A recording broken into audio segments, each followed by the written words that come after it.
Okay.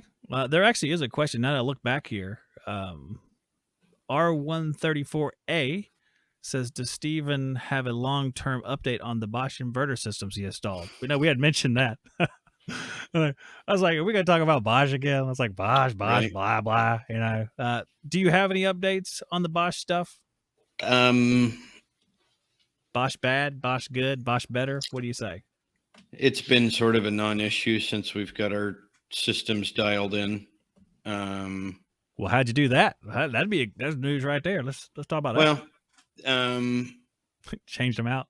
we put, I think I had mentioned in one of our earlier, maybe not last year, but the year prior to that, we put dehumidifiers in with most of the systems that we put Bosch in, or houses we put Bosch in. A couple of other ones we put in reheat thermostats. Okay. That use the auxiliary heat to act like a dehumidifier. And then we staged the blower speed. Basically told the air handler that it was a 2-stage unit, even though the Bosch is not. The first one you're talking about, the first series or the second series? All of mine were first series. Okay. Originally, I've touched 2 second gens since then. One I installed under duress, and the other one I just happened to have a customer that has one. Okay. But staging the air handler on the first gen Bosch to give the blower 2 different speeds actually works pretty well for managing latent capacity, because it keeps that coil as cold as humanly possible. Basically, we ended up running about 150 to 200 CFM per ton for stage 1. That's 150 to 200. Okay. Yep. All right. And then for stage 2, somewhere between 2 and 300 CFM per ton.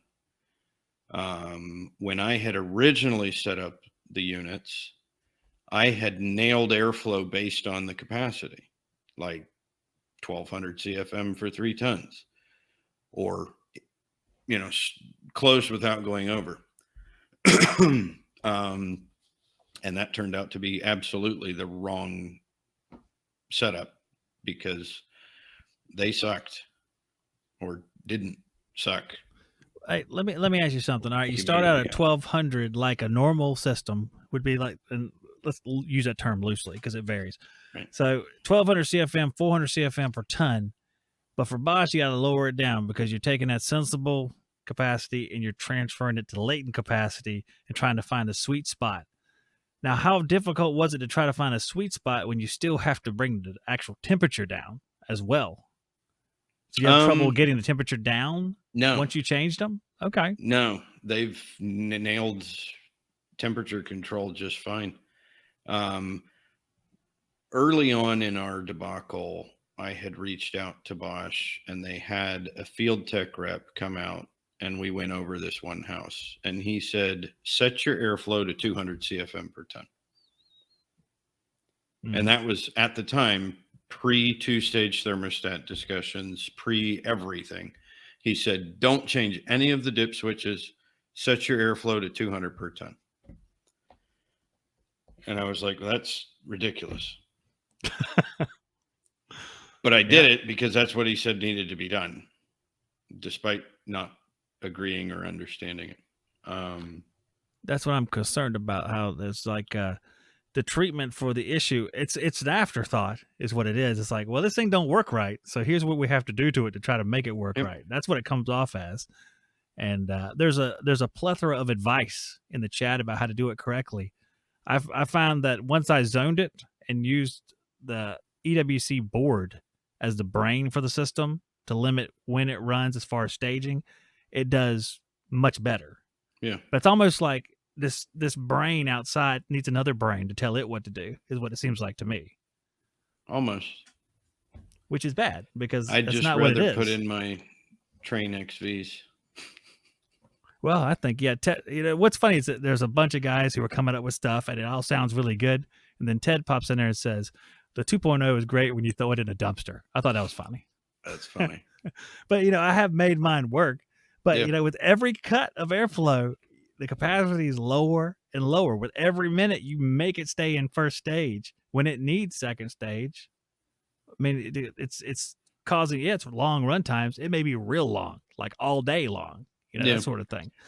So it's just, I don't know. It's you had to put a dehumidifier, so that's crazy, Yeah. I recently put in a system called Smart AC. It's a monitoring hardware and software for performance. It was touted really big at the HVAC school symposium that HVAC school does. That makes sense. But when I looked at the runtime between my system, which is a XV20, which is variable capacity compressor, variable speed blower, Trane. For those that don't know Trane numbers, I have literally 22 to 23 hours of runtime on a variable capacity compressor. I've got my friend that I mentioned earlier has a 24-year-old single stage Goodman. He was showing 7-minute run cycles. Not good. And I told him, because he was like, so what do you think I should put in? And I said, I think we should put in a 2-ton XV. He's like, don't you think that being a 3-ton now means I'll be a little shy? I said, no. You got 7-minute run cycles. You'll be fine. 7-minute runs. And okay, again, let's pretend like it's like their first day. 7-minute run cycles is bad. Why? Well, one, it's the steady state of the air conditioner doesn't reach it in 7 minutes. No. So it's like it's never reaching the proper point. And you have the Goodman, which is going to be pulling 1 million amps on startup. And it's probably leaking refrigerant anyway, because it's Goodman. So you have all sorts of problems. Anyway, I just want that in there. Go ahead. Yeah. I mean, I'm seeing one of the beautiful things of Measure Quick that I like so much is that you see that startup information. Like, you put your probes on, you start the stupid thing up, and you get to watch it learn or figure out where it wants to run. And you can see that on a 7-minute run cycle, that system is nowhere near to steady operation. I've had systems that I've checked on a mild temperature day this spring that literally ran 0 superheat on a TXV for 10 minutes until the refrigerant got positioned. The subcooling will be in the right place sometimes, but the superheat will sit at 0 for 10 minutes and then give it another 5 minutes and the superheat starts coming up. Yeah, that's with pistons. It's awful. I mean, it's really bad. I mean, you see a piston unit, if you think you're checking it in the first minute or two, you'd be like, why is the pressure back in R22 days? Yep. Why is the pressure 45 PSI? This thing's leaking. It's like, let's just wait a minute. Yep. Like, you come back in 3 minutes and that's 74. So it's like, oh, okay, all right. And in 5 minutes it's changing, and so on and so on. There's a good point. Eric Kaiser says air conditioners don't remove humidity if they aren't running. Long run times mean greater humidity removal. So let's take that statement, talking about your XV unit. Your XV unit is matching indoor and outside, not matching like AHRI, but matching like the capacity outside is being intelligently communicated with the blower capacity inside, what speed the blower is running. Yep. So when it's less capacity, the blower speed goes down. The Bosch, it's not doing that unless you fiddle with it. You had to tell it to do certain things. Yep. You have variable compressor speeds with the same blower speed, so the dehumidification capability is not the same. To me, there's two different types of treatment. It sounds like you agree with that. But see if you agree with this one. You have these machines that have, let's say it has a 3-ton coil. You run at a capacity of 30%, maybe 50%. You have that 3-ton coil. Now you have 18,000 BTUs of action theoretically going on. All of a sudden, the efficiency of that coil skyrockets and dehumidification capability plummets. To me, that would be the case. What do you think? It can run a long time and still dehumidify, but if it were running, let's say, at full capacity constantly for that same period of time, there'd be way more dehumidification taking place. Yeah. Not that you can do that. It'd be cold. It'd be really cold. Right. One thing that I saw when I had my, what was it called?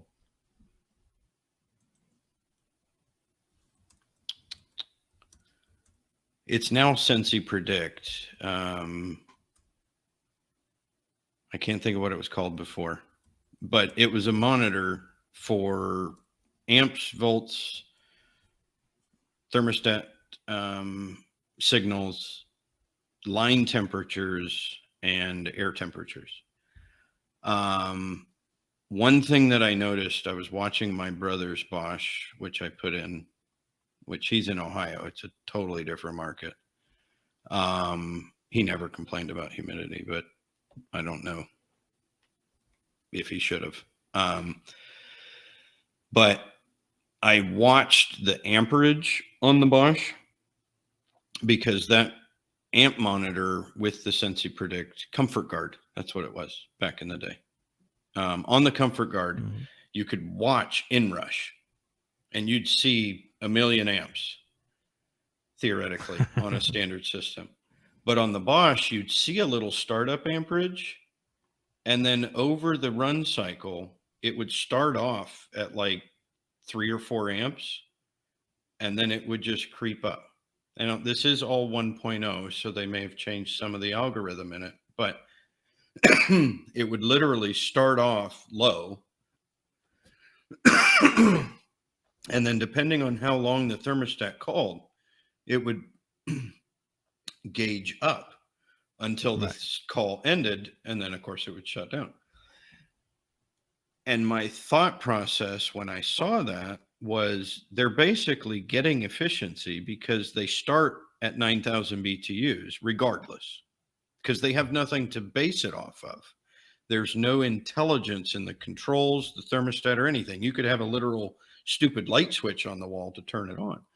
And so they get their efficiency by starting at 9,000 BTUs and letting it run as long as it takes for that compressor to eventually ramp up and deliver enough BTUs to shut it off. But if you, like you said, if you start off with 9,000 BTUs on the condenser and a 3-ton evaporator, you've got nothing for humidity control. Like, nothing.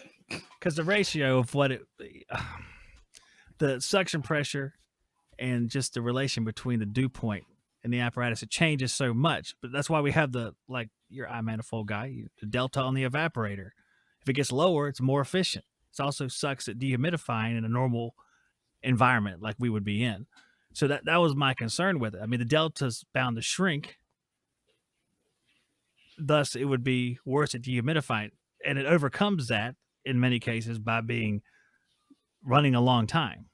Yeah. That makes sense to me. What doesn't make sense to me is if the Bosch has, like Eric was saying, there's 2 different points, like the airflow. Let's say the airflow is, well, you can change it to a certain degree. There's 5 speed taps, I think, on the X13 motor.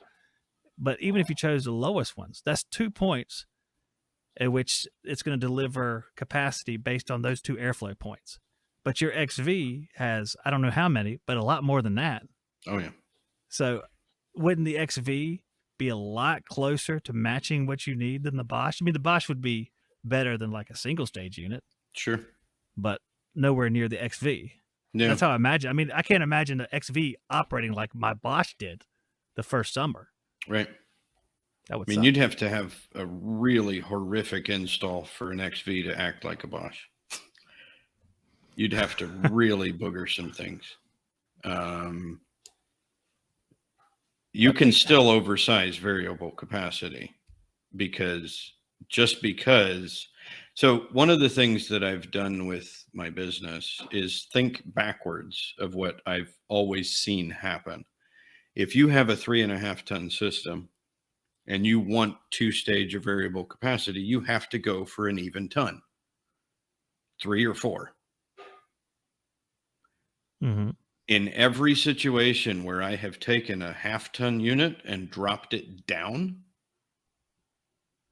we have seen incredible comfort and efficiency for the customer. The only job where we went way aggressive, we actually dropped it a full ton, was a job where the customer wasn't able or willing to spend to fix ductwork that wouldn't fit a 3 ton to begin with. And we actually went from a 3 ton to a 2 ton. And the only drawback is that instead of using setbacks, which isn't really a drawback, instead of using setbacks, they have to maintain their evening temperature 24/7 because it can't overcome a hot house in the middle of the day in the evening. But if you set it at 70 degrees, it'll nail it all day long, but it can't come back from like a 78 degrees during the day down to 70 degrees in the afternoon. Because the XVs really are not designed to do that. They're literally designed, set it, forget it, and just let it modulate all day long.